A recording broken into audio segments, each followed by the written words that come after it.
The Wyoming Territory, 1885. Jackson Reed stood at the edge of his mountain claim, watching Emma Calloway tame the wildest mare in the county. His weathered face, normally as stoic as the mountains behind him, softened. 10 years alone in these mountains had hardened his hands, but not his heart. Emma wasn't like city women with their delicate sensibilities. She'd built her ranch from nothing after her father passed, facing down rustlers and blizzards with equal determination. When their eyes met across the corral, something ancient and unspoken passed between them. Two souls carved from the same rugged landscape, recognizing each other at last. But could a man haunted by ghosts of his past truly build a future with her? Would the frontier that had taken so much from both of them finally allow them this one precious gift? Before we jump back in, tell us where you're tuning in from, and if this story touches you, make sure you're subscribed, because tomorrow I've saved something extra special for you. The mountain cabin stood like a weathered sentinel against the Wyoming wilderness. Inside, Jackson Reed moved with the practiced efficiency of a man who'd long abandoned unnecessary motion. As dawn filtered through crude windows, he added wood to the dying embers and set coffee to boil. His morning ritual never varied: check trap lines, split wood, repair whatever needed fixing. The predictability kept his mind from wandering to places he'd spent 10 years trying to forget. On the rough-hewn table lay an old brass compass, its face scratched, but mechanism still true, a Bowie-made gift from his father when Jackson left Kentucky as a young man. Unlike everything else in his sparse cabin, the compass wasn't purely functional. It was the one thing that connected him to before. Jackson ran calloused fingers over its cool surface before slipping it into his pocket. He'd need it today to mark the new trap lines on the eastern ridge. Outside, the October air carried the promise of early snow. Jackson surveyed his domain, the smoke-darkened cabin, the small corral housing his mule, the drying racks where deer meat cured in the mountain air. Not much to show for a man approaching 40, but it demanded nothing of him except survival. The nightmares had come again last night, flames consuming everything, screams he couldn't reach. He shook his head, forcing the images away. 10 years and still they found him. He mounted his mule and rode along the familiar trail, compass occasionally in hand to mark his position on a crude map.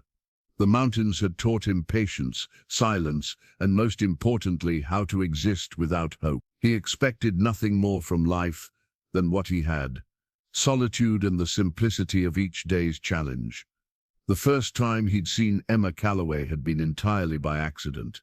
Tracking an elk, he'd found himself overlooking her ranch in the valley below. Something made him pause as she emerged from the barn, directing her ranch hands with unmistakable authority. For weeks after, he'd found reasons to return to that vantage point. He told himself it was to monitor the valley weather pattern, but something about the woman with the sun-colored hair and straight-back determination drew his eye like a compass, finding north. In town last month, a rare trip he made only when supplies ran critically low, he'd heard the talk. Emma Calloway, Old Man Calloway's daughter, running the ranch herself after his passing last winter. The men spoke of her with mixed admiration and resentment, uncomfortable with a woman who didn't need their help or approval. Jackson kept his silence, as always, but he listened. Today, as he checked his trap lines, the compass warm in his pocket, his path deliberately curved toward the overlook. He told himself it was to check for storm clouds gathering behind the peaks. There she was, in the corral below, working with a horse that bucked and snorted. Even at this distance, her patience was evident. The horse would rear, and she would wait, speaking words he couldn't hear. When the animal settled, she'd approach again, never forcing, never retreating. Jackson found himself sitting, watching longer than he'd intended. The compass in his pocket seemed to pull toward the valley, as if his true north had somehow shifted. That night, returning to his cabin, Jackson removed the compass and placed it on the table. Beside it, he unfolded his worn journal and opened to a new page. His hand, more accustomed to skinning knives than pencils, moved slowly at first. The sketch began with mountains, as they always did, but for the first time in 10 years, he drew something else, a distant figure in a corral, her posture straight and proud against the Wyoming sky. Jackson stared at the image, then snapped the journal shut. Foolishness. The mountain winters killed foolish men. He had long ago resigned himself to being the hermit of Wolf Creek Canyon, a ghost story told in town. That was safety, that was peace. But as he lay on his bearskin pallet that night, he found himself wondering what her voice sounded like up close, whether her eyes held the same determination as her stance. The compass sat on the table, gleaming dully in the firelight, pointing towards something he wasn't ready to name. The rising sun painted the Callaway Ranch in hues of amber and gold. Emma had been awake for hours already, her father's lessons echoing in her mind. The day belongs to those who greet it.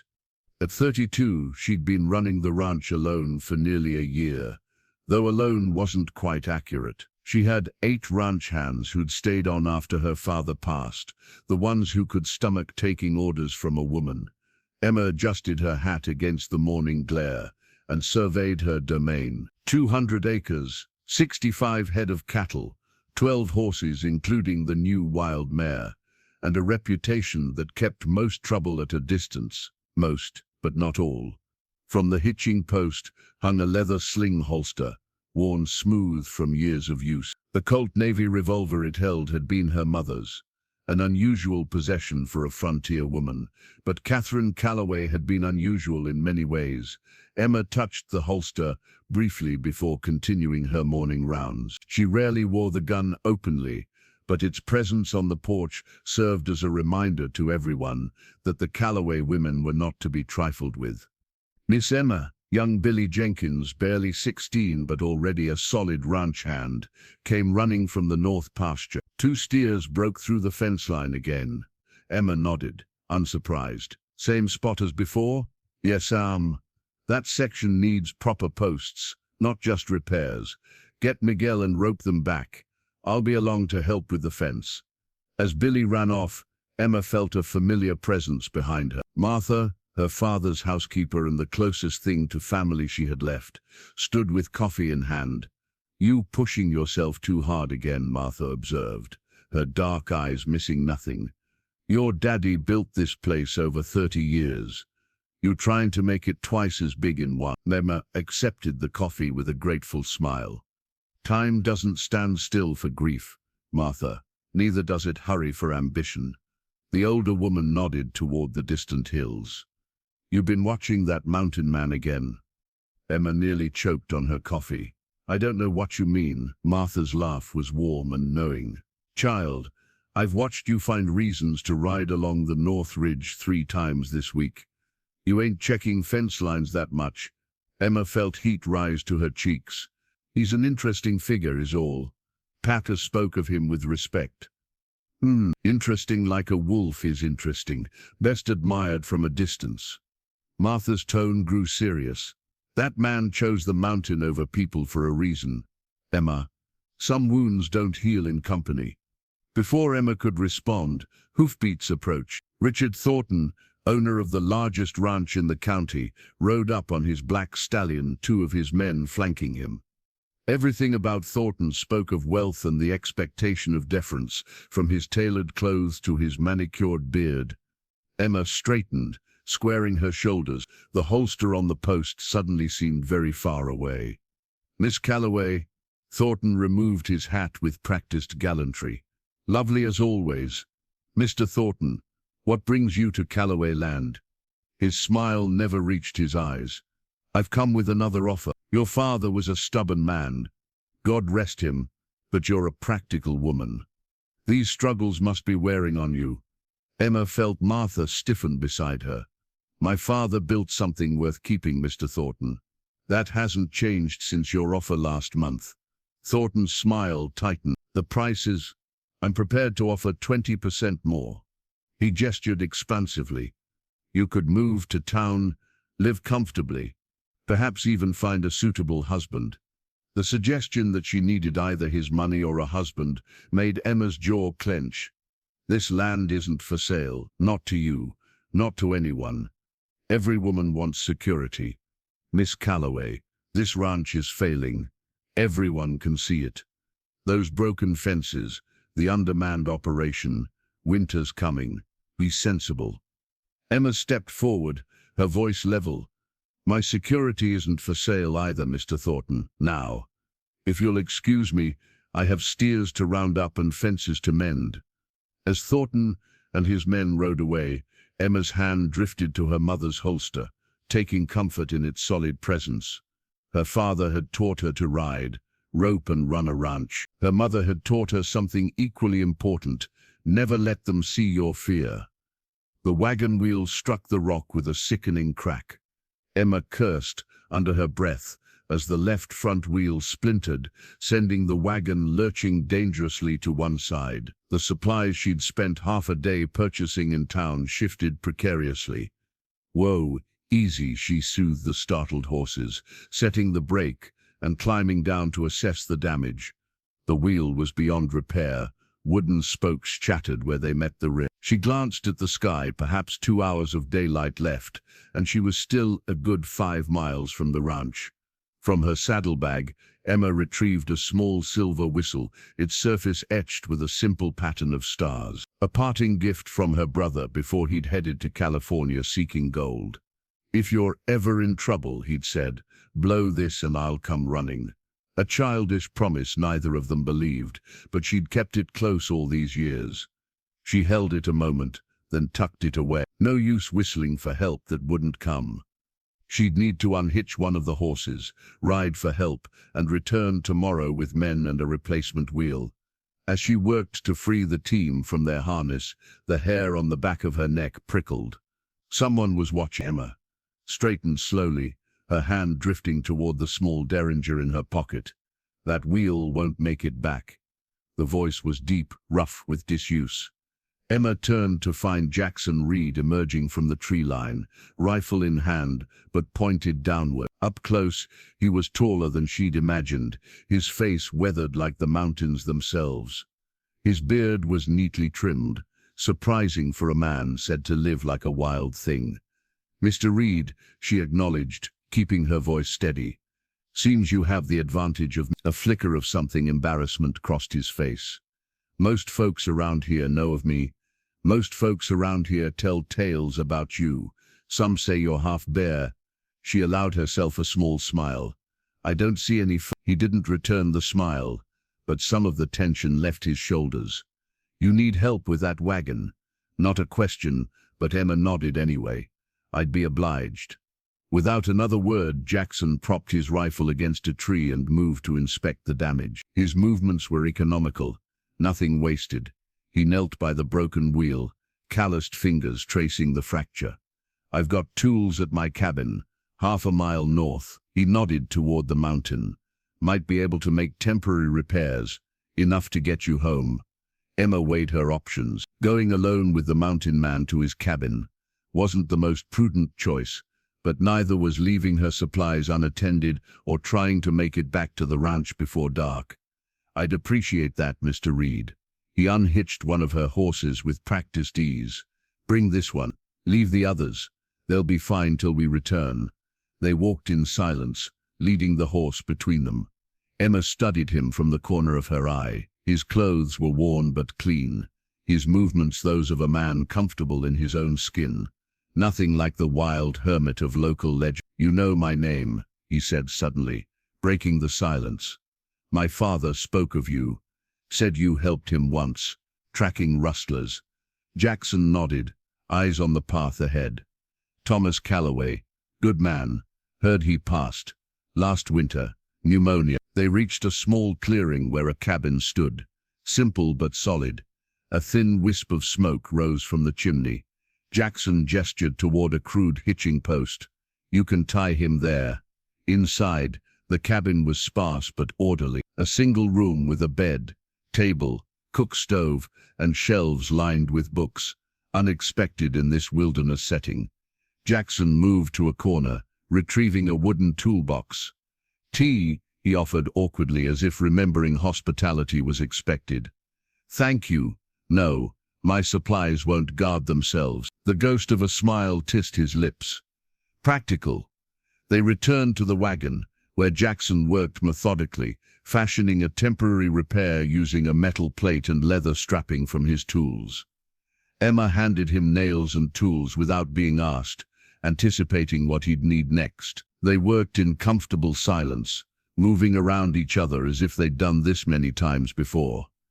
When the repair was complete, Jackson stepped back. "It'll hold to your ranch, no further." "Thank you." Emma reached for her purse.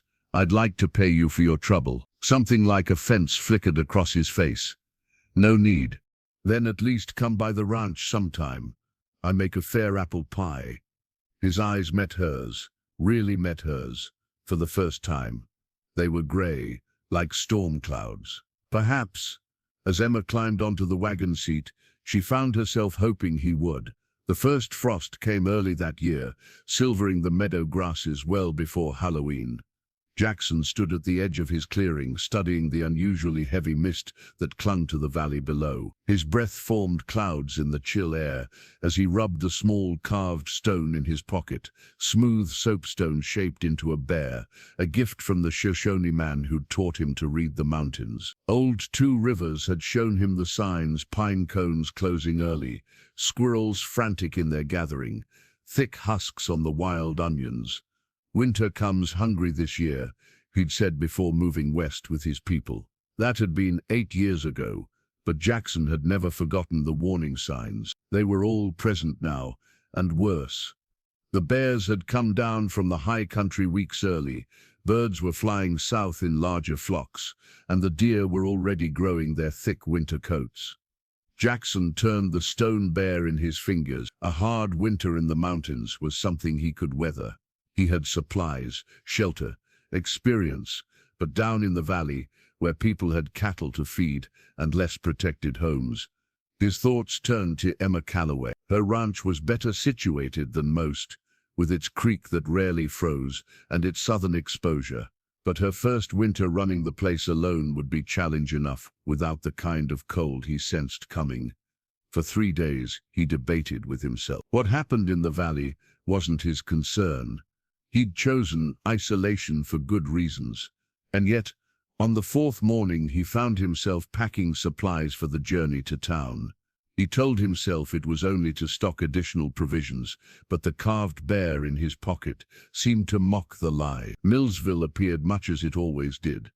A collection of wooden buildings strung along a single dirt street, its residents going about their business with the determined efficiency of frontier folk. Jackson's arrival drew stares, as it always did on his rare visits. Conversations halted, mothers pulled children closer, men nodded warily. He tied his mule outside the general store and entered, the bell above the door announcing his presence. Inside, the familiar scents of coffee, leather, and dried goods greeted him. Old Peterson looked up from behind the counter, surprise evident on his weathered face. "Reed, didn't expect to see you before the first snow. That's why I'm here." Jackson approached the counter, keeping his voice low. "Snow's coming early and hard this year. All the signs point to a killing winter." Peterson frowned. "That's so. Jenkins was just saying his almanac calls for a mild one." "Almanac's wrong." Jackson placed his supply list on the counter. "Thought folks should know, especially those with livestock." The storekeeper studied him. "Since when do you concern yourself with folks, Reed?" Jackson didn't answer, just pushed his list forward. As Peterson gathered the items, the door opened again. Emma Calloway entered, bringing with her the scent of leather and prairie sage. She stopped short when she saw Jackson, surprise flickering across her face before she composed herself. "Mr. Reed, twice in 1 month. We'll have to declare it a pattern." Something in her voice, warmth, amusement, made his rehearsed warning stick in his throat. Instead, he managed only a nod. Peterson looked between them with undisguised curiosity. "Miss Calloway, Reed here was just telling me we're in for a hard winter. Says all the signs are there. Emma's expression grew serious. What sign? And suddenly Jackson found his voice, explaining the early migrations, the thickness of fur and bark, the behavior of the mountain creatures. She listened intently, asking precise questions that revealed her own knowledge of natural patterns. "I believe you," she said when he finished. "Paul always said animals know before people do." She turned to Peterson. "I'll double my feed order, Sam, and I'll take extra lamp oil and matches." As she wrote out her expanded list, whispers spread through the store to the street beyond. Soon several ranchers had gathered, skeptical but listening as Emma relayed Jackson's warning. "Why should we trust the word of a mountain hermit?" demanded one man, eyeing Jackson suspiciously. "Because he has no reason to come down here and lie," Emma replied evenly. "And because my father always said Jackson Reed might be many things, but he knows the mountains better than any man alive." The unexpected defense left Jackson momentarily speechless. Their eyes met briefly across the crowded store, and he felt a strange tightening in his chest. Later, as he secured his supplies to the mule, Emma approached. "Thank you for the warning. Not many would have bothered." Jackson fingered the stone bear in his pocket. "Storm this size doesn't care where property lines are drawn. All the same." She held his gaze. "That pie offer still stands, especially for a man who'd ride into town, which he clearly hates, just to warn strangers." Before he could respond, she'd mounted her horse and ridden away, leaving him with the unsettling realization that Emma Calloway might see more of him than he intended to show.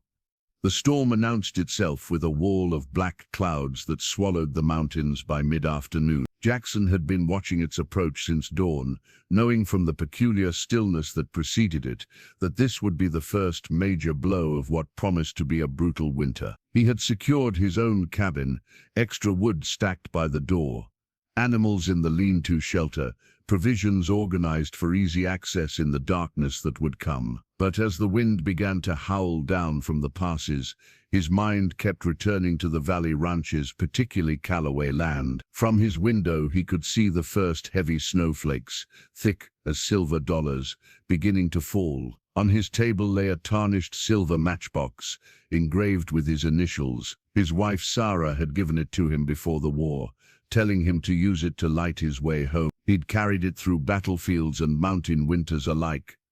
A talisman of a life long buried. Jackson tucked the matchbox into his coat pocket and donned his heaviest buffalo hide. Rational thought told him Emma Calloway was capable, had hired hands, had survived frontier life this long. But something stronger than reason drove him to saddle his sturdiest horse and head into the gathering storm. The temperature plummeted as he descended toward the valley, snow already accumulating in drifts that would soon make passage impossible. Wind cut through his layers like icy knives, and visibility diminished to mere yards ahead. His horse struggled forward, trusting its rider's guidance through the blinding white. When he finally spotted the Calloway ranch, the situation was worse than he'd feared. The main house stood dark, a bad sign during a blizzard. Near the barn, lantern light bobbed erratically, and he could make out a figure struggling against the wind. Jackson dismounted, leading his horse toward the frantic movement. As he drew closer, he recognized Emma, attempting to secure the barn door that whipped violently in the gale. Inside, he could hear the panicked whinnying of horses. Without a word, he grabbed the door alongside her. Their eyes met briefly in the lantern light, surprise in hers, then relief. Together they forced the door closed, Jackson driving home the heavy wooden bar that secured it. "The house is freezing," Emma shouted over the wind once they were inside the relative shelter of the barn. "Chimneys blocked. Can't risk a fire. We moved everyone in here with the animals." Indeed, the barn's central area had been transformed into a makeshift camp. 3 ranch hands huddled near a small, carefully tended fire in the stone-lined pit normally used for branding. Martha tended to a young cowhand whose arm was wrapped in bloodied bandages. "Miguel tried to rescue a calf," Emma explained, following his gaze. gashed his arm on ice-covered wire. Jackson nodded, shrugging off his outer layer. "Storm's just beginning. You've got enough firewood." "Some, not enough for 3 days, which is what this looks like. There's deadfall in the creek bed. I noticed it when—" He stopped, not wanting to admit he'd been observing her property. A ghost of a smile crossed her face. "When you were passing by." "I'll get more wood," he said, ignoring the question. For hours they worked in the punishing cold, Jackson hauling wood from the nearby creek, Emma and her able-bodied hands securing livestock and reinforcing the barn against the howling wind. The silver matchbox in his pocket provided fire when their lantern was extinguished by a particularly violent gust that found its way through the barn boards. By midnight, the worst of the immediate crisis had passed. The animals were secured, the injured man sleeping fitfully under Martha's watchful eye, and enough wood had been gathered to maintain the small fire through the night. The other hands had collapsed into exhausted sleep on hay pallets. Emma and Jackson sat side by side near the fire, their backs against a stall door. The storm raged outside, but inside was a pocket of tenuous safety. "You didn't have to come," Emma said quietly, passing him a cup of coffee. Jackson stared into the flames. "No, but you did." He felt her eyes on him, studying his profile in the firelight. The matchbox weighed heavily in his pocket, a relic of promises made and broken. "I've seen what storms like this can do," he said finally. "To people unprepared." Emma's hand moved to rest lightly on his arm. The briefest touch, there and gone. "Thank you." Something in her voice made him turn. The firelight caught the gold in her hair, the strength in her face softened by shadow. For the first time in 10 years, Jackson felt the frozen place inside him shift, just slightly. "We should rest," he said, his voice rougher than he intended. "Tomorrow will be difficult." As they settled on opposite sides of the fire, Jackson removed the matchbox, turning it over in his palm. Sarah had told him to use it to light his way home. Perhaps in some strange way he wasn't ready to examine. He had. 3 days after the blizzard, Emma rode into Millsville for supplies. The town had weathered the storm reasonably well, though drifts still piled against the northern sides of buildings and icicles hung like crystal daggers from every eave. The usual activity had resumed, wagons moving along the partially cleared street, shopkeepers sweeping their boardwalks, children pelting each other with snowballs. Emma dismounted outside the general store, stamping snow from her boots before entering. The conversation inside halted abruptly. At her appearance, Mrs. Peterson, the storekeeper's wife, whispered something to Mrs. Dawson, who raised her eyebrows and looked pointedly at Emma. "Morning," Emma nodded, approaching the counter. "I need supplies, Sam. We went through more than expected during the storm." Sam Peterson cleared his throat awkwardly. "Heard you had company during the blizzard, Miss Calloway." The emphasis on company wasn't subtle. Emma kept her expression neutral as she handed over her list. "Reed was kind enough to help us secure the barn and livestock. If he hadn't come down from the mountain, we might have lost animals or worse." More whispers circulated the store. Emma caught fragments, 3 nights and improper, and her reputations. As Peterson gathered her supplies, Emma noticed a small wooden plaque newly mounted beside the counter. Carved into it were the words, "The Millsville Moral Improvement Society." Below was a list of founding members, headed by Reverend Abernathy, and including most of the town's prominent women. "That's new," Emma commented, nodding toward the plaque. Peterson looked uncomfortable. "Reverend's idea. After the war, he says society needs moral structure. The ladies meet Wednesdays to discuss community standards." "I see." Emma kept her voice level, though heat rose in her cheeks. "And have they been discussing me at these meetings?" Before Peterson could answer, the store door opened, bringing a gust of cold air, and Reverend Abernathy himself. Tall and thin, with a perpetually sorrowful expression, he paused when he saw Emma, then approached with deliberate steps. "Miss Calloway, we missed you at Sunday service." "The ranch doesn't observe the Sabbath, Reverend." not when there's stock to feed. Indeed, his disapproving gaze swept over her. I've been meaning to call on you. There are matters of concern regarding your situation. Emma straightened her spine. My situation? A young woman living alone is already a matter for concern. But entertaining a wild man at that unchaperoned for 3 days and nights. He shook his head solemnly. It creates talk, Miss Calloway. Harmful talk. The store had gone silent, every ear straining to catch the conversation. The blizzard created more than talk, Reverend. It created danger. Mr. Reed helped save my livestock and possibly my ranch hands. Emma counted out coins for her purchases. As for being unchaperoned, Martha was present, as were my men. Servants and hired hands are hardly proper chaperones. The Reverend lowered his voice. Your father was a respected man. He would be grieved to see his daughter's reputation compromised. At the mention of her father, Emma's composure nearly cracked. Instead, she gathered her parcels and met the Reverend's gaze steadily. My father taught me that survival trumps appearances, and that a person's worth is measured by their actions, not town gossip. Good day, Reverend. Outside, Emma secured her purchases to her saddle with hands that trembled slightly from suppressed anger. As she prepared to mount, a voice called her name. Richard Thornton approached, looking immaculate despite the muddy street. Miss Calloway, I heard about your ordeal during the storm. His voice carried just enough concern to seem genuine. I would have sent men to assist had I known. We managed, Emma replied shortly. So I hear. His smile didn't reach his eyes. Though the assistance you accepted has become something of a topic among the townsfolk, Mountain Man Reed has quite a reputation for knowing the mountains and helping neighbors.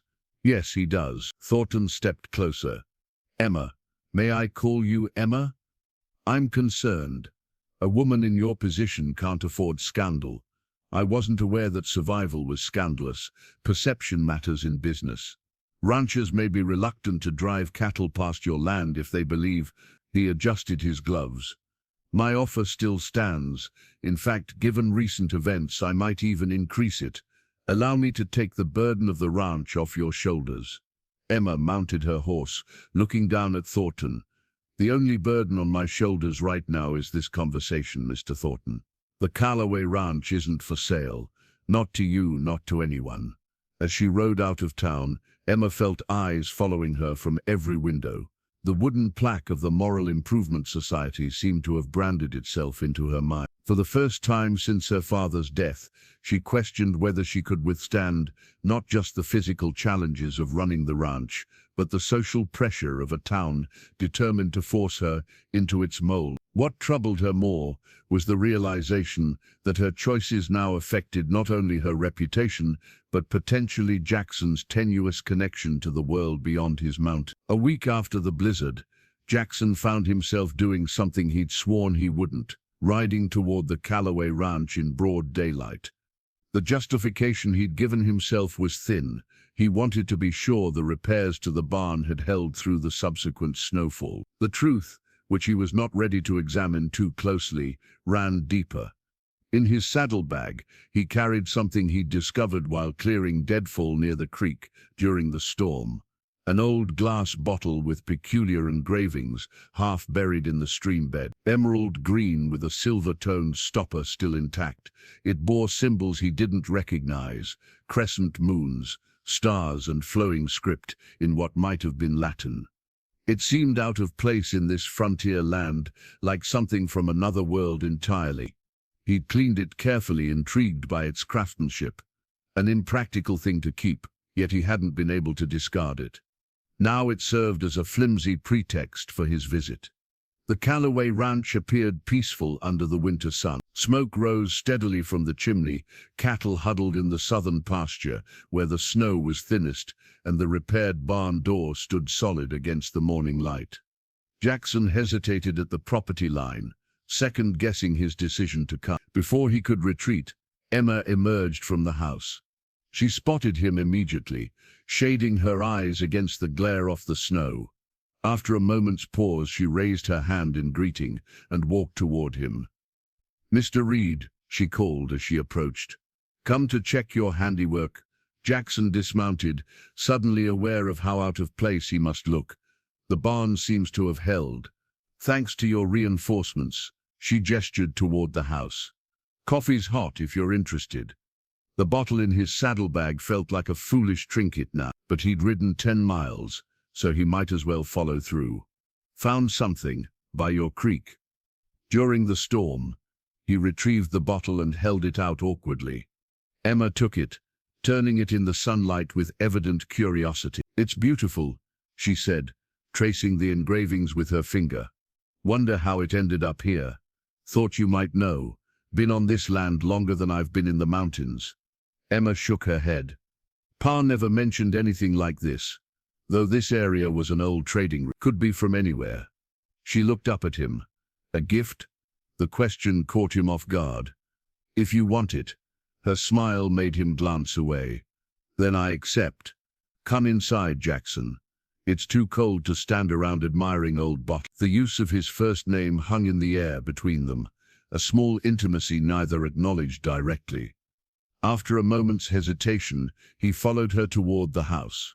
Inside, the Calloway home was modestly comfortable, far from the rough frontier cabin he'd expected. Bookshelves lined one wall, paintings hung in simple frames, and a patchwork quilt draped over a well-worn sofa. It spoke of generations of care, of people who'd made a life rather than merely survived. Martha emerged from the kitchen, giving Jackson a measured look before nodding. "Mr. Reed, staying for dinner. Just coffee," he replied quickly. "Nonsense," Emma interjected. "Martha's venison stew is worth riding twice as far for." Before he could protest, Martha disappeared back into the kitchen, and Emma gestured him toward the dining table. As they sat, Jackson noticed a map spread across it, weighted at the corners with small stones. "Having trouble with boundaries?" he asked, recognizing the survey lines of local properties. Emma's expression turned serious. "Richard Thornton claims the creek that feeds my north pasture runs through his property first. Says he's within his rights to dam it, come spring." Jackson studied the map. "That would dry out a third of your grazing land." "Precisely." She traced the blue line of the creek with her finger. "Pa always said our water rights were secure, but Thornton's found some old survey that contradicts our claim." Jackson leaned closer, his shoulder nearly touching hers, as he examined the map. "This survey's wrong. Creek bends here, not here." He pointed to a section near the mountain base. "I've tracked that watershed for years." "You're certain?" "As certain as I am of my own cabin's location." Emma's eyes met his, hope and determination mingling in her gaze. "Would you be willing to show me? And perhaps make a statement to the county clerk if needed." The request would mean town, officials, questions, everything he'd avoided for a decade. Yet the alternative was watching Thornton slowly strangle Emma's ranch through manipulated legalities. "I can show you the true course," he said finally. "Tomorrow, if the weather holds." Emma's hand briefly covered his on the map. "Thank you." That simple touch sent an unexpected warmth through him. As Martha returned with coffee and fresh bread, Jackson realized he'd agreed to more than a simple boundary verification. He was taking sides in a conflict he'd spent years avoiding, stepping back into the world of men and their disputes. The emerald bottle caught the firelight from its new place on Emma's mantle. Like the bottle, Jackson felt displaced from his familiar context, unsure whether he was an artifact of the past or something that might still have purpose. The photograph was yellowed with age, its edges curled and worn from handling. Jackson stared at it in the dim light of the oil lamp, his fingers trembling slightly as they traced the faded image. A woman with kind eyes holding a small boy on her lap, a tall man standing behind them with his hand on her shoulder. Their faces were serious, as people tended to be for photographs, but there was unmistakable happiness in the way they leaned toward each other, a family unit complete and whole. He'd kept it hidden in a hollowed-out book these 10 years, unable to look at it yet, unable to destroy it. Tonight, for reasons he couldn't fully explain, he'd removed it from its hiding place. 3 weeks had passed since he'd shown Emma the true course of the creek, carefully mapping the watershed that proved her water rights. 3 weeks of unexpected meetings, first at the county clerk's office where he'd testified to the map's accuracy, then helping repair storm damage at her ranch, then sharing meals that somehow evolved into long conversations by the fire. Martha had stopped looking at him with suspicion. Emma's ranch hands nodded respectfully when he arrived, and Emma herself, she'd begun to occupy his thoughts in a way that terrified him. A knock at the cabin door startled him. He quickly slid the photograph under a book and reached for his rifle before calling, "Who's there?" "It's Emma." Surprised, Jackson set aside the rifle and opened the door to find her standing in the gathering dusk, snowflakes melting in her hair. "Everything all right?" he asked, suddenly aware of his cabin's bareness, its lonely austerity. "Yes," she said, then hesitated. "May I come in? It's starting to snow again." He stepped back, allowing her entry. She carried a covered basket that filled the small space with the aroma of fresh bread. "Martha sent these," she explained, setting the basket on his table. She said, "A man living alone probably doesn't bake." She's right. Jackson stood awkwardly, uncertain of the protocol for entertaining a woman in his bachelor cabin. "Coffee?" Emma nodded, removing her gloves and warming her hands near his stove, while he busied himself with the pot. Her presence seemed to both fill the cabin and highlight its emptiness. "The clerk recorded your testimony," she said. "Thornton's furious, but there's nothing he can do now that the watershed map is official." "Good." Jackson poured coffee into 2 tin cups, the only ones he owned. "You've been avoiding the ranch this past week," Emma said, accepting the cup. It wasn't an accusation, merely an observation. Jackson hesitated. The truth was, he'd been avoiding his growing feelings more than the ranch itself. Each visit made it harder to return to his solitary existence. "Been trapping," he said, which wasn't entirely a lie. "Winter pelts are prime now." Emma nodded, sipping her coffee. Her eyes drifted to the book on the table, the edge of the photograph just visible beneath it. "May I?" she asked, gesturing toward the photograph. Jackson felt a moment of panic, then resignation. He nodded once, bracing himself as she gently slid the photograph free. Emma studied it silently. "Your family," she said finally. Not a question. Yes, the word felt torn from him. What were their names? No one had asked him that in 10 years. No one had known to ask. "Sarah," he said, his voice rough. "My wife." "And William, our son." Emma continued to look at the photograph, giving him space to either continue or retreat into silence. The choice, her manner suggested, was entirely his. "Fire," he said after a long moment.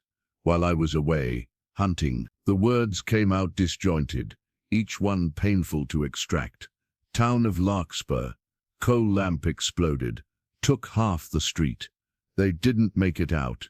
He couldn't bring himself to describe, finding the ruins, searching frantically through charred timber, the terrible discovery. Some details remained his alone to bear.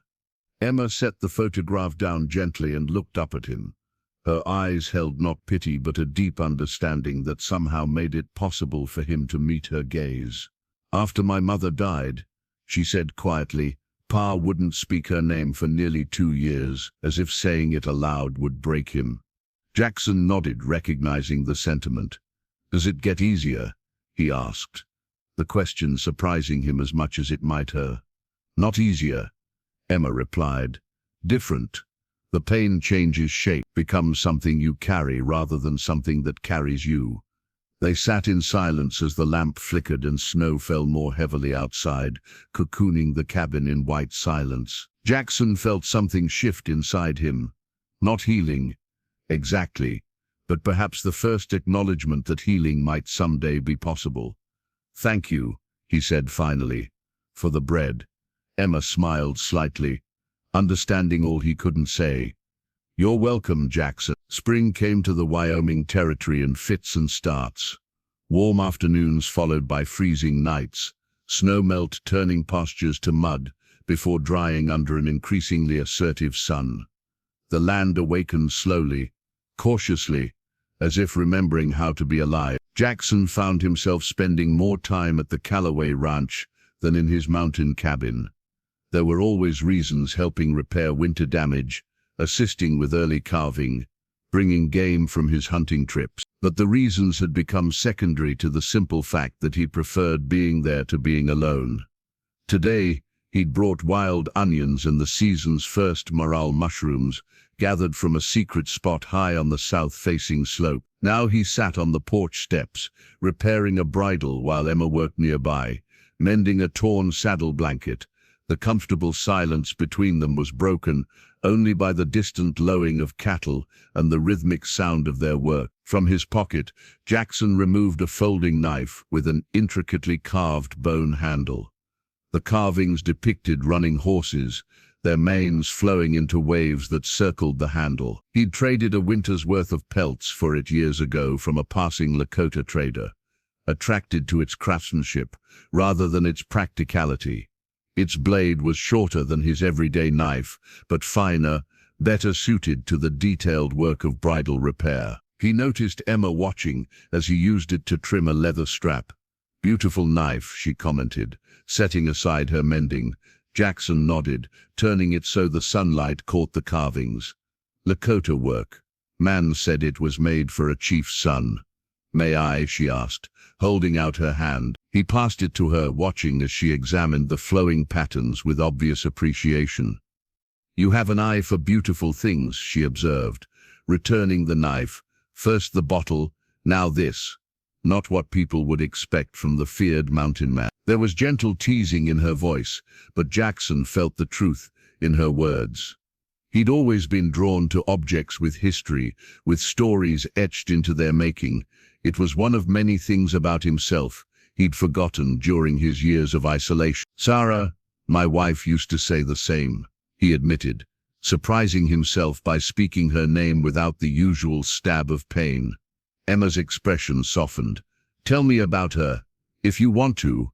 Jackson's hands stilled on the bridle. For so long, memories of Sarah had been locked away, too agonizing to revisit. But sitting here in the spring sunshine, with Emma's patient presence beside him, he found he could open that door a crack. She was, he searched for words, determined, had opinions about everything, loved music, played the piano at the church, though she complained about its tuning. A ghost of a smile touched his lips. "Made me dance with her in the kitchen." "You danced?" Emma's eyebrows rose in mock surprise. "Poorly," Jackson acknowledged, and was further surprised to hear himself chuckle. William had her eyes, blue as cornflowers. The silence that followed felt different, not heavy with grief, but gentle with remembrance. Emma resumed her mending, giving him space to continue, or not as he chose. After a while, Jackson said, "She would have liked you." Emma looked up, her eyes meeting his. I wish I could have known them both. Something in her expression, openness, acceptance, understanding without pity, made Jackson's heart beat faster. The realization that had been growing in him these past months crystallized into certainty. "Emma," he said, her name feeling significant on his tongue. "I've been thinking." She set down her mending again, giving him her full attention. Jackson struggled to find the right words. He was a man of few words in the best of circumstances, and these were not ordinary feelings to express. "The ranch," he began awkwardly. "It is. I've noticed the north pasture fence needs replacing, and the barn roof won't last another winter." A smile tugged at the corner of Emma's mouth. "Are you offering to be my handyman, Jackson Reed?" "No." "Yes." He took a breath. "I'm saying I could help. More regularly. If you want to, as a hired hand." Her voice was carefully neutral. Jackson looked out across the ranch. The greening pastures, the sturdy house, the life Emma had fought to maintain. Then he looked back at her, finding courage he'd thought lost forever. As more than that, the moments stretched between them, taut with possibility. "I can already see our sons in the future," he said softly, the words coming from some deep, hopeful place he'd forgotten existed. Then, setting aside the bridle, he reached for her hand. Emma's fingers intertwined with his, warm and certain. "I'd like that very much, Jackson Reed." In that moment, under the Wyoming spring sky, something long dormant in both of them bloomed into life. Word traveled fast in the Wyoming territory. By the time the last snow melted from the north-facing slopes, everyone within 50 miles knew that the Callaway woman and the mountain hermit had formed an attachment. Some approved, seeing the practical value of their partnership. Others whispered behind their hands, scandalized by the unconventional arrangement. Emma and Jackson paid little attention to the talk. Spring brought endless work, mending fences, preparing fields, caring for newborn calves, breaking fresh horses. They fell into an easy rhythm, her knowledge of ranching complementing his wilderness skills. Each day, Jackson would ride down from his cabin at dawn and return to the mountain at dusk, though the trips up the mountainside grew increasingly reluctant. On a particularly fine May morning, Emma found Jackson in the barn loft, sorting through old equipment. He looked up as she climbed the ladder, a question in his eyes. "Martha sent me to fetch you for breakfast," she explained, dusting her hands on her skirt as she reached the top. "Though I think she mostly wanted to give me an excuse to escape Mrs. Abernathy. The Reverend's wife is here." Jackson's expression darkened. The Reverend and his wife had been among the most vocal critics of their relationship, with a pie and a sermon about propriety. Emma rolled her eyes. "Martha's handling it better than I could." Jackson nodded, returning to his task. Emma moved closer, curious about what had captured his attention. Among the jumble of old tools and supplies, he had found a small wooden music box, its surface dulled with age and dust. "I've never seen that before," Emma said, kneeling beside him.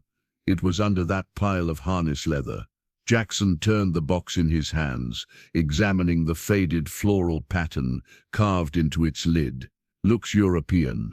Emma reached for it, running her fingers along the intricate design. "My mother was from Boston. She brought a few treasures west with her." She located a small key on the bottom and carefully wound it, then opened the lid. The melody that emerged was delicate and sweet, if slightly off-key from years of disuse. A tiny carved figure inside, a ballerina in a faded blue dress, turned jerkily to the music. "Brahms," Jackson said softly. Emma looked at him in surprise. "You know it?" A hint of embarrassment crossed his face. Sarah liked music, had books about composers. Emma watched as the ballerina completed her halting turns. "Mother used to play this for me at bedtime. I'd forgotten all about it." She closed the lid gently, the music cutting off mid-phrase. "Funny how things get lost, isn't it? Even the things we once loved." Jackson's hand covered hers on the music box. "Not lost, just waiting to be found again." Their eyes met, the double meaning of his words hanging in the air between them. Since that day on the porch when he'd taken her hand, they had moved carefully, giving name to what was growing between them, but taking their time to navigate its implications. Emma leaned forward and kissed him, not their first kiss, but perhaps the most unguarded. His hand moved to the back of her neck, strong fingers gentle against her skin.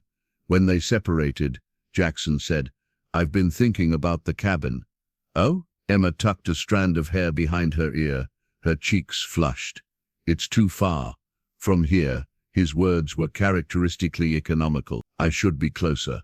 Martha would appreciate having you at a proper breakfast table instead of having to send search parties." Emma replied, trying to match his matter-of-fact tone despite the quickening of her pulse. "There's that clearing, by the creek." Jackson pointed vaguely westward. "Good spot for a cabin. On your land, but not," he hesitated, "not too close. People might talk less."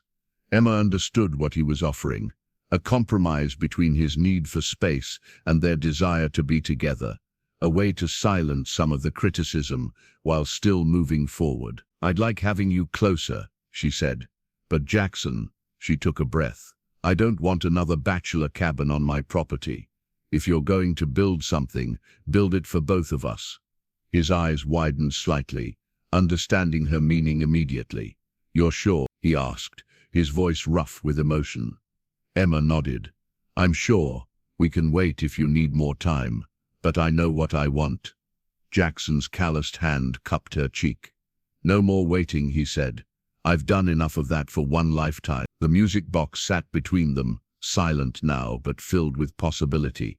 Like the forgotten melody it contained, what once seemed lost forever had found its way back into the light, ready to play again for those patient enough to wind the key. The creekside clearing came alive with activity as summer bloomed across the Wyoming territory. Jackson's plans for their home, sketched carefully on parchment paper borrowed from Martha's kitchen, had expanded from a simple cabin to something more substantial, a two-room structure with a stone fireplace, proper windows, and a covered porch facing the sunrise. Men from neighboring homesteads came to help raise the frame, drawn by the promise of Emma's cooking and the unwritten code of frontier reciprocity.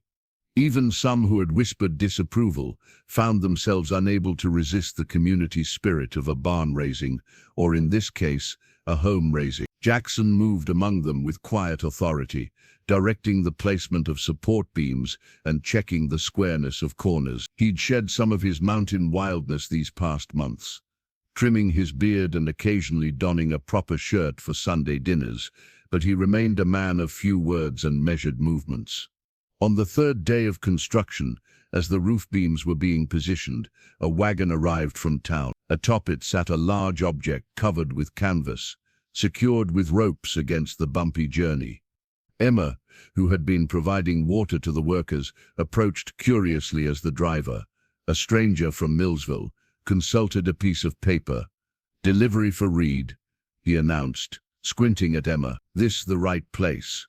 Before she could answer, Jackson appeared at her side, equally puzzled. "I didn't order anything," the driver shrugged.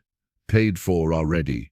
Just following instructions." He handed Jackson the paper, which proved to be a bill of sale marked "Paid in full" for one upright piano, used but in good condition.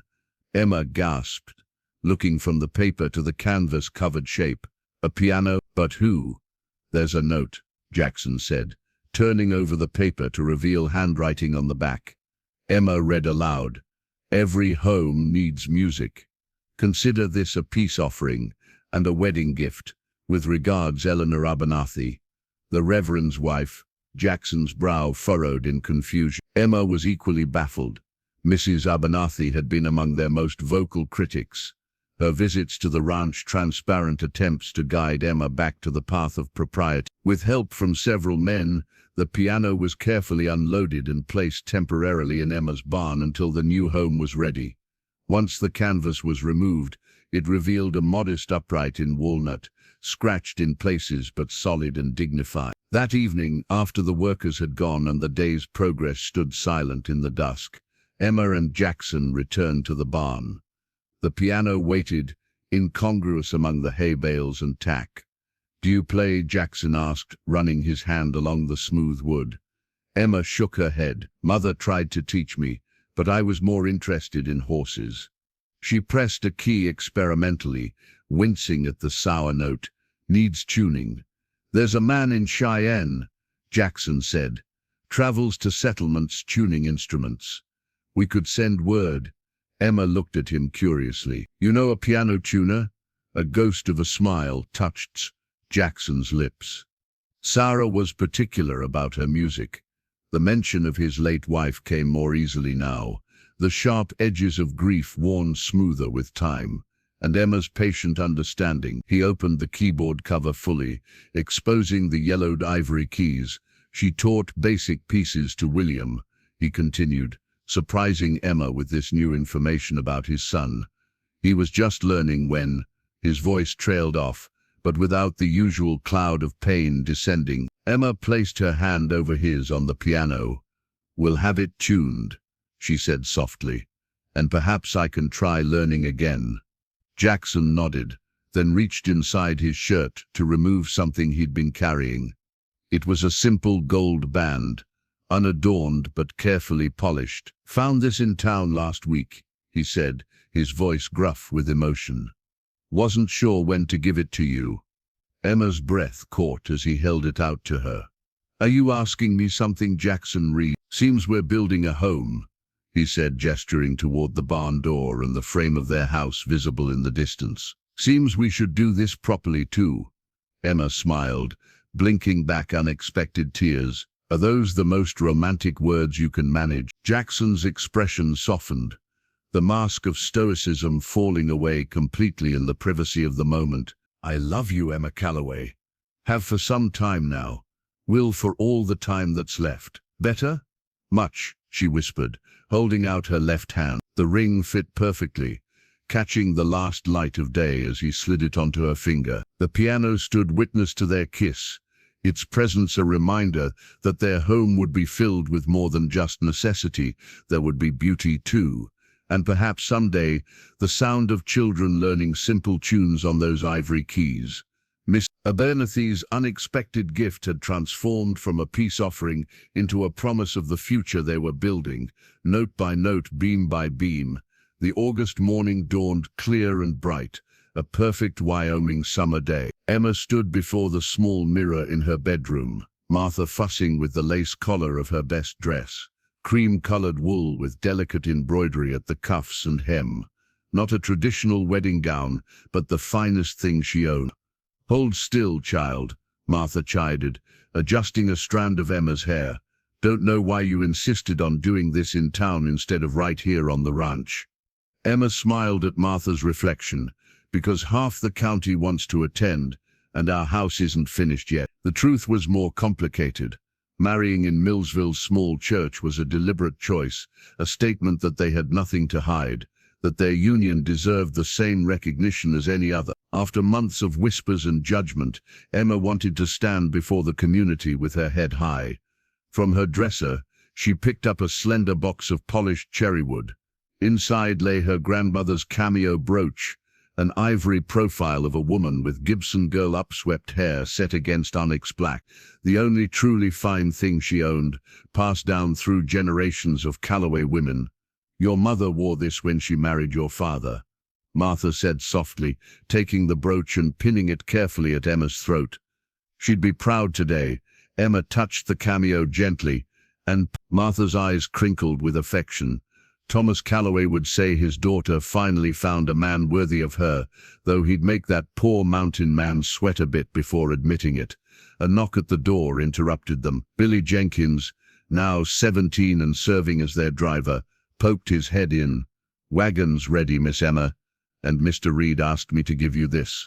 He handed her a small package wrapped in brown paper and tied with twine. Once he gone, Emma untied it carefully. Inside was a letter, the first Jackson had ever written her, and a pressed wildflower, a mountain columbine. His handwriting was surprisingly elegant, each letter formed with careful precision. Emma, words don't come easy to me, as you know better than anyone, but some things should be said before we stand in front of that preacher. 10 years ago, I thought my life was over. Everything that mattered was gone. I existed, nothing more. You changed that, not all at once, but day by day, like spring coming back to the mountains. I'm not the same man who watched you from the ridge that first time. That man was a ghost. You brought me back to life. I promised to spend every day trying to be worthy of that gift. Until tonight, Jackson. Emma pressed the letter to her heart, emotion threatening to overwhelm her carefully maintained composure. Well, Martha prompted. What does your mountain man have to say for himself? That he loves me, Emma replied, carefully folding the letter and tucking it into her sleeve alongside the pressed flower. In his own way. The wagon ride to town passed in a blur of anticipation. Jackson had spent the night at the newly completed home by the creek, their home, observing the tradition of not seeing his bride before the wedding.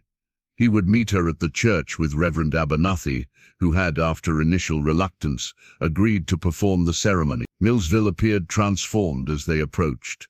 Bunting decorated the main street, and flowers adorned the church steps. Emma had expected a small gathering of their closest neighbors, but as Billy helped her down from the wagon, she saw that nearly everyone from the surrounding homesteads had come.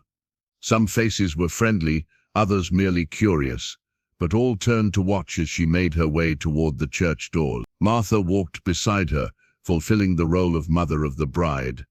Inside, sunlight streamed through simple glass windows, illuminating the modest wooden pews. At the altar stood Jackson, almost unrecognizable in a new black suit, his beard trimmed, his hair combed neatly back. Beside him was not just Reverend Abernathy, but Richard Thornton as well. Emma faltered mid-step. "What is he doing here?" she whispered to Martha. "I don't know, child," Martha replied, her expression concerned. "But keep walking. Don't give him the satisfaction of seeing you troubled." Emma squared her shoulders and continued down the aisle, her eyes locked with Jackson's. His gaze steadied her, and in it she read both love and a promise of protection. Whatever Thornton's presence meant, they would face it together. As she reached the altar, Jackson took her hand. The cameo at her throat caught the light. Generations of Callaway women bearing witness to this moment, when Emma joined her life with the mountain man who had emerged from grief to find love again. The ceremony proceeded without incident, though Emma remained aware of Thornton's presence throughout.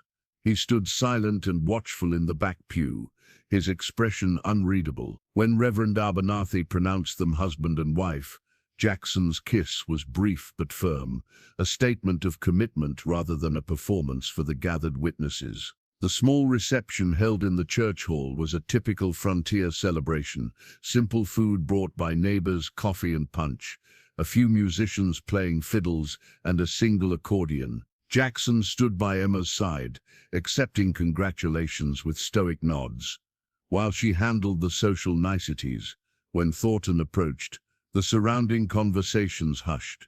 He offered his hand to Jackson, who hesitated before accepting it. "Congratulations, Reed," Thornton said, his smile not reaching his eyes. "You've secured quite a prize." "My wife isn't a prize," Jackson replied evenly. "She's my partner." Something flashed across Thornton's face, annoyance perhaps, or calculation. "Indeed. Well, Miss Reed, I wish you both happiness." He reached into his coat and withdrew a small object wrapped in velvet cloth, a wedding gift. Emma accepted it cautiously, unwrapping the cloth to reveal an antique silver locket on a delicate chain. The locket was oval-shaped, its surface engraved with an ornate C for Callaway, she presumed. "It belonged to your mother," Thornton explained, noting her confusion. "Your father left it with me as collateral against a loan some years ago. I thought today an appropriate occasion to return it." Emma stared at the locket, then at Thornton. "My father borrowed money from you? A difficult season, as I recall." "Nothing significant." Thornton's casual tone belied the triumph in his eyes. "Though we never did finalize the paperwork resolving the matter before his passing." Before Emma could respond, Jackson's hand covered hers, closing her fingers over the locket. "Thank you for returning a family heirloom," he said, his voice controlled but cold. "If there's outstanding business, we can discuss it another time." "Of course." Thornton nodded pleasantly. "Enjoy your celebration, Mr. and Mrs. Reed." He turned and walked away, satisfaction evident in his stride. Emma opened the locket once he was gone. Inside was a miniature daguerreotype of her mother, young and beautiful, her expression serene. The other half was empty. "I never knew about any loan," she whispered to Jackson. "We'll sort it out," he assured her, though his eyes followed Thornton's retreating figure with unmistakable suspicion. The remainder of the reception passed in a blur of well wishes and traditional teasing. As evening approached, they made their departure, boarding the decorated wagon that would take them to their new home by the creek. The small house glowed with lamplight as they approached, looking warm and welcoming against the darkening sky. Jackson helped Emma down from the wagon, then surprised her by sweeping her into his arms to carry her across the threshold. Inside, the main room was simply but carefully furnished with a mixture of Emma's family pieces and new items Jackson had crafted. The promised piano stood in the corner, recently tuned and polished. A fire burned in the stone hearth, and the table was set for two, with flowers gathered from the mountainside. Martha's work, Emma guessed, touching the wildflower arrangement. Mine, Jackson corrected, setting her gently on her feet. I may not be much for words, but I can pick flowers. Emma smiled, the tension from Thornton's appearance fading as she took in their home, their fresh start together. She removed the locket from her pocket, studying it in the firelight. Do you think it's true? About Pearl borrowing money? Jackson took the locket, examining it carefully. Possible. Bad winter that year before he died. Cattle prices were low. He handed it back to her. The question is what Thornton thinks he's owed. Why give it back now, as a wedding gift of all things?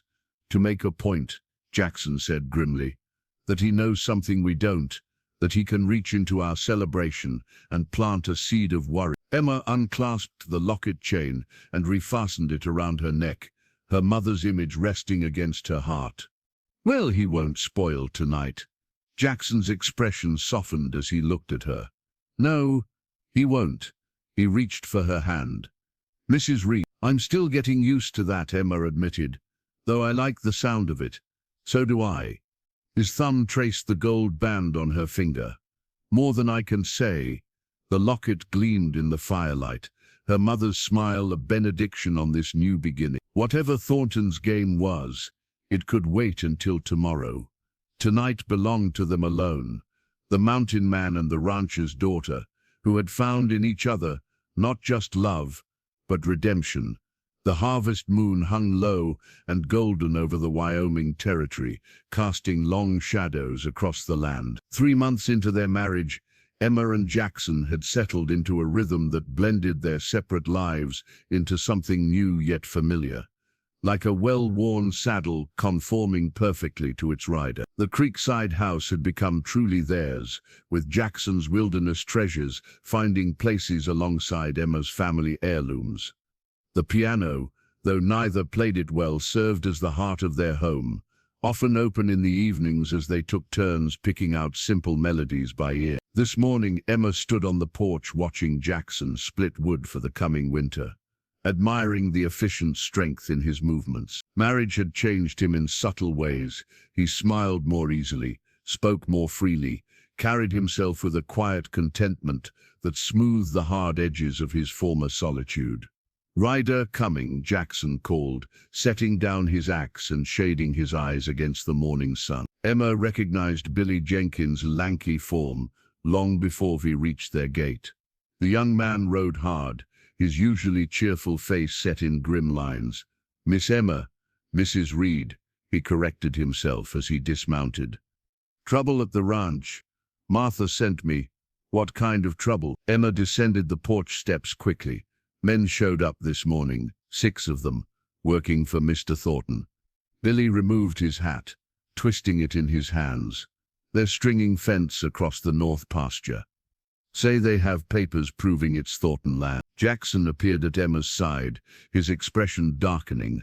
"What papers?" "Some old loan agreement," they said, "with your pa's signature." Billy looked at Emma apologetically.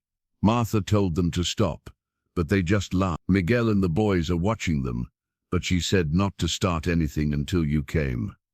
Emma's hand went instinctively to her mother's locket, which she'd worn daily since the wedding. Thornton's gift had indeed been a harbinger of trouble. "Saddle the horses," Jackson said, already moving toward the barn. "I'll get my rifle." Within minutes, they were riding hard toward the main ranch house, Billy struggling to keep pace with them. As they crested the ridge overlooking the north pasture, Emma gasped. A line of fence posts had already been driven into the earth, cutting off access to the creek that watered her cattle. Near the creek bank stood Thornton himself, directing his men as they worked. Emma spurred her horse forward, Jackson close behind. "What is the meaning of this?" she demanded, reining in sharply before Thornton. He turned with exaggerated surprise. "Ah, Mrs. Reed, just securing what's rightfully mine. This land has belonged to the Callaways for 30 years, Emma said, her voice steady despite her racing heart. Thornton produced a folded document from his coat pocket. "This says otherwise. Your father borrowed against this section 7 years ago, Terms were quite clear. Default meant the land transferred to me. Jackson dismounted, hand resting near the gun at his hip, but not on it. "Let me see that paper." Thornton hesitated, then handed it over with a smirk. "It's all legal, Reed, signed and witnessed." Jackson examined the document carefully, his expression revealing nothing. When he looked up, his eyes were cold with certainty. "This signature isn't Thomas Calloway's." Emma dismounted quickly, moving to look over his shoulder. Her father's supposed signature was there, but Jackson was right. The strokes were wrong. The flourish at the end nothing like her father's careful hand. "That's a serious accusation," Thornton said, his smile fading. "One you'd be hard-pressed to prove after all this time." "I can prove it," Emma said suddenly, reaching for her locket.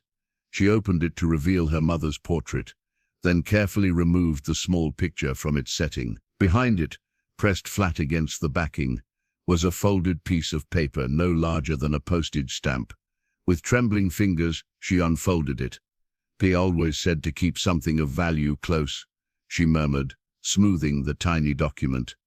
"I thought he meant Mother's picture." The miniature paper was a receipt, dated 2 months before Thomas Calloway's death, recording payment in full of all outstanding debts to Richard Thornton Cattle Company, signed by Thornton's own hand. "He paid you," Emma said, holding up the receipt, "and he kept proof, knowing you might try something like this." Thornton's face flushed dark red. "A forgery. That proves nothing." "It proves enough to take to the sheriff," Jackson replied, his voice deceptively calm. "Along with this falsified loan document." From beneath his coat he withdrew a small leather pouch, a possibles bag that frontier men carried for essential items. From it he removed his old military identification papers. "I served with Judge Hollister during the war. He's circuit judge now in Cheyenne. He'd be very interested in this matter." Thornton's confidence visibly faltered as he looked from the receipt to Jackson's war papers to his men, who had stopped working to watch the confrontation. "Pull up those posts," Jackson ordered Thornton's men, "and get off Calloway Reed land before I forget I'm a civilized man now." Thornton and his men retreated, but the victory felt hollow. As Jackson hammered the last fence post back into its rightful place along the property line, Emma watched the sunset paint the Wyoming sky in shades of fire. The receipt, hidden in her mother's locket, had saved their land for now, but Thornton's expression as he'd ridden away promised this wasn't over. "He won't stop," she said, as Jackson joined her on the ridge overlooking the north pasture. This was just his opening move. Jackson nodded, his jaw set in grim determination. "We need to be ready."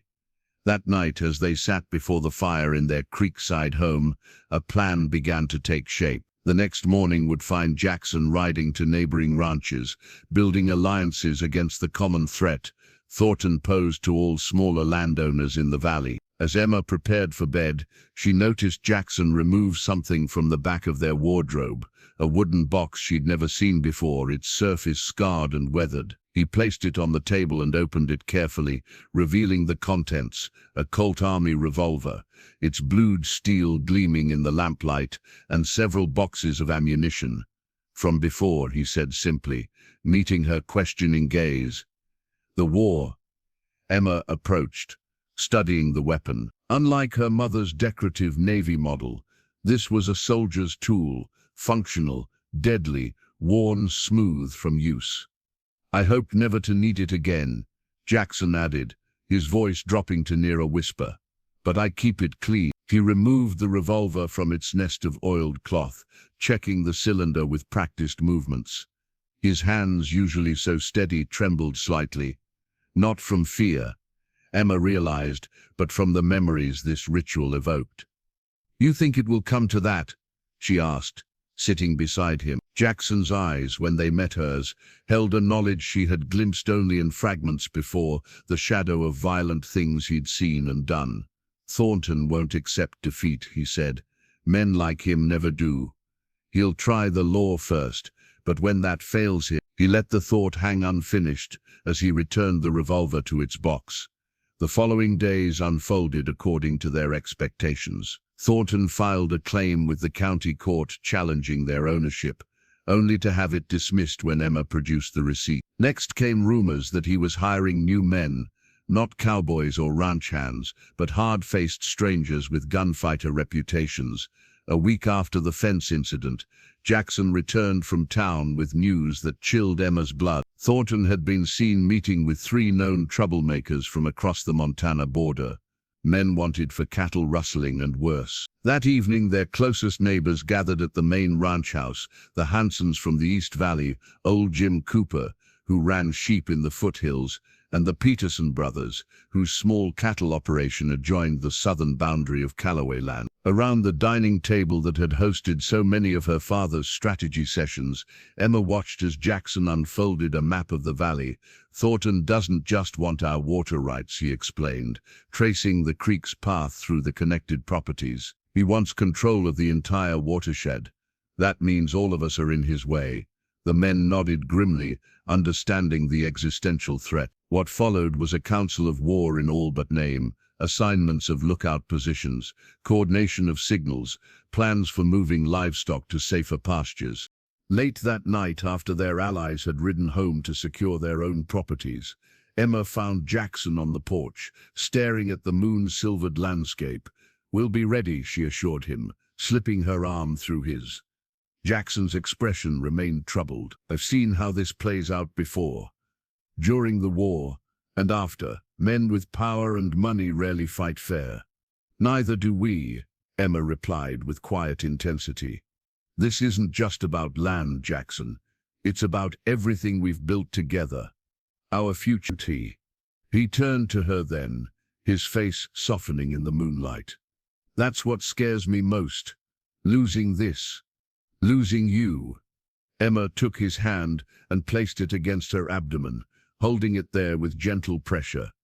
"There's more at stake now than just us." Jackson's eyes widened as understanding dawned. "You're certain?" She nodded, a smile breaking through her worry. "Martha confirmed it yesterday. Come spring, there will be 3 of us." For a long moment, Jackson stood perfectly still, his hand warm against her still flat stomach. Then he pulled her close, burying his face in her hair. When he spoke, his voice held a fierce resolve she had never heard before. "Then we fight, not just for the land or for us, but for them. For the sons I saw in our future that first day." Overhead, a shooting star blazed across the Wyoming sky, a brief, brilliant promise of light against the gathering darkness. Dawn broke over the valley with an ominous red glow that old-timers said foretold blood or fire. Emma watched it from the kitchen window of the main ranch house, one hand absently resting on her still-concealed pregnancy while the other clutched a cup of coffee gone cold. The past 3 weeks had been a slow-building siege. Cattle from the north pasture had disappeared, not enough to claim outright rustling, but enough to make their losses felt. Twice riders had been spotted watching the ranch from distant ridges. Water levels in the creek had dropped suspiciously, suggesting damming upstream on Thornton land. Jackson entered from the porch, his expression grave but composed. In the weeks since learning of Emma's pregnancy, he had transformed, not obviously to others perhaps. But Emma saw the change. The mountain man who had once lived moment to moment now planned meticulously for a future that stretched beyond himself. From his pocket he removed a folded piece of paper and placed it on the table between them. Emma recognized it immediately, the deed to his mountain cabin and the surrounding acres which he had claimed through the Homestead Act years ago. "Had the lawyer draw this up yesterday," he explained, his voice low to avoid waking Martha and the ranch hands still sleeping in the bunkhouse. "Puts the mountain property in your name too. If anything happens..." Emma placed her hand over the deed, unable to speak for a moment. The simple legal document represented everything Jackson had in the world before her. His sanctuary, his escape, the place that had sheltered him through a decade of grief. "Nothing will happen," she said finally, meeting his eyes with determined calm. "We've taken every precaution." Indeed they had. The ranch now operated like a military outpost, with regular patrols, signal systems between neighboring properties, and armed men watching the approaches day and night. Their cattle had been moved to the most defensible pastures, and supplies had been stockpiled in case of a prolonged conflict. Jackson nodded, but his eyes remained solemn. Just the same, it's yours now, yours and the little ones. The deed lay between them, not a gift, but a promise, not a surrender, but preparation. Emma folded it carefully and tucked it into her pocket beside her mother's locket, both items now talismans of family legacy. A rider approached at mid-morning, Jim Cooper's youngest son, his horse lathered from hard riding. "They're coming," he gasped as Jackson helped him dismount. Thornton and at least 15 men, armed, moving fast from the north. "Pa sent me to warn you while he rides to the Hansons and Petersons." Jackson's response was immediate and controlled. "How long?" "An hour, maybe less." They crossed Cooper Creek 20 minutes ago. Emma was already moving, calling orders to the ranch hands who had gathered at the commotion. "Miguel, get the women and children to the root cellar. Billy, bring all the ammunition from the gun cabinet. Thomas, signal the South Ridge. 3 shots, pause, then 2 more. Within minutes, the ranch transformed from working homestead to fortress. Wagons were overturned to create barricades. Horses moved to the stone-walled corral for protection, water barrels positioned strategically in case of fire. Martha emerged from the house carrying a wooden box Emma had never seen before. From it she removed a shotgun, its twin barrels gleaming with oil, despite its obvious age. "Your grandfather's," she explained, checking the action with surprising familiarity. "Fought Comanches with this. Said it never failed him." Emma accepted the weapon, feeling its significant weight. "I didn't know you could shoot." A rare smile crossed Martha's weathered face. "Child, I've lived on the frontier longer than you've been alive. Now get inside and load those spare shells." As noon approached, their allies began to arrive. First the Peterson brothers with 4 of their hands, then old Jim Cooper with his remaining sons. By the time the dust cloud announcing Thornton's approach appeared on the horizon, 20 defenders had taken positions around the Callaway Reed Ranch. Jackson found Emma behind a barricade of hay bales near the main house, her grandfather's shotgun across her knee. For a moment he simply looked at her, hair escaping from its practical braid, smudges of dirt on her face, determination in every line of her body. "Stay low," he said finally. "No heroics." Emma nodded, understanding his fear wasn't for her alone. "You too. I meant what I said about those sons you saw in our future.